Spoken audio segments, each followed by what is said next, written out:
ఈనాటి ఆరోగ్యమే మహాభాగ్యం కార్యక్రమానికి స్వాగతం సుస్వాగతం. ఆహారపు అలవాట్లలో క్రమేపీ వచ్చిన కొన్ని మార్పులు చూద్దాం.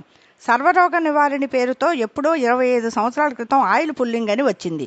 పొద్దున్న ఎవరికి ఫోన్ చేసినా మా ఆయన ఆయిల్ పుల్లింగ్ చేస్తున్నాడు అనేవాళ్ళు. అది ఆగిపోయింది. తర్వాత నీళ్లరాజు వచ్చాడు. కొండలు కొండలు నీళ్లు తాగితే రోగాలు మాయం అన్నాడు. అది పోయింది. పచ్చి కూరగాయలు తింటే బలం అని ప్రచారం చేశారు కొందరు. అది పోయింది.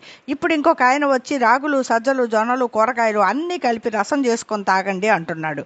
కేంద్ర ప్రభుత్వం వారేమో యోగా చెయ్యండి, రోగాలు మటుమాయం అంటుంది.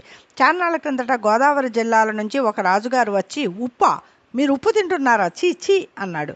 జనమంతా ఉప్పుని విసిరి కొట్టారు. అంతటితో ఊరుకున్నాడా? నూనె, నెయ్య, మీరంతా నూనె తాగుతున్నారా, నెయ్యి తింటున్నారా? సరే అని జనమంతా నూనె డబ్బాలకి సెలవిచ్చి చుక్క నూనెతో తాలింపులు మొదలుపెట్టారు. ఒకానొక మంచి రోజున కృష్ణానది ప్రక్కన మంచి స్థలంలో ప్రకృతి ఆహారాశ్రమం అని ఒకటి మొదలైంది. ప్రజలకు ఉప్పు నూనె లేని వంటలతో 3 పచ్చి కూర ముక్కలు 6 ఆకుకూర రసాలతో నిత్యనూతనంగా విలసిల్లుతుంది. సరే, ఇది ఇలా ఉండగా ఇంకొక ఆయన ఎవరో రాగి చెంబుల్లో నీళ్లు నింపి చంద్రుడి ఎదురుగా పెట్టి తెల్లారా నీళ్లు తాగితే అసలు చావే రాదు అని ఘంటాపదంగా చెప్పాడు.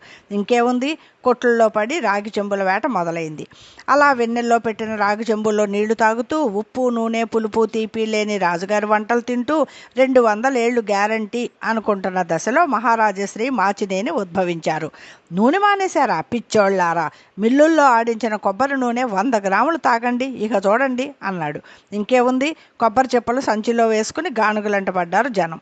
ఇంకొక సాము వచ్చి పురుగు మందులు లేని చిరుధాన్యాలు తినండి, మీ ఆరోగ్యాన్ని మీరే సంరక్షించుకోండి అన్నాడు. ఇంకేముంది, కర్నూలు సోనా బియ్యం అన్నం తినడానికి బదులు సామలున్నాయా, అరికలున్నాయా, సొజ్జలున్నాయా అని షాపులంట పరుగులు తీస్తున్నారు. వీళ్ళంతా ఇలా ఉన్నారు, నేనేం తక్కువ అంటూ మట్టి కుండల్లో వండుకొని తినడం మంచి ఆరోగ్యం అని మూలనున్న మరో మట్టి శాస్త్రవేత్త గారు అన్నారు. చెయ్యాల్సింది చేయకుండా ఎంతకాలమని వాళ్ళు చెప్పారని వీళ్ళు చెప్పారని ఆరోగ్యం కోసం చెంబులేసుకుని సంచులేసుకుని పరిగెడతారు. ఇకనైనా పరుగులాపి ప్రశాంతంగా జీవించండి. మన పూర్వీకులు అన్నీ తిని చక్కగా పని చేసుకున్నారు. మనం మాత్రం పని మాని ఇలాంటి వాటి వెనుక గంతులేస్తున్నాం. నిజం గ్రహించరా నలుడా. ఈ కార్యక్రమం ఇంతటితో సమాప్తం.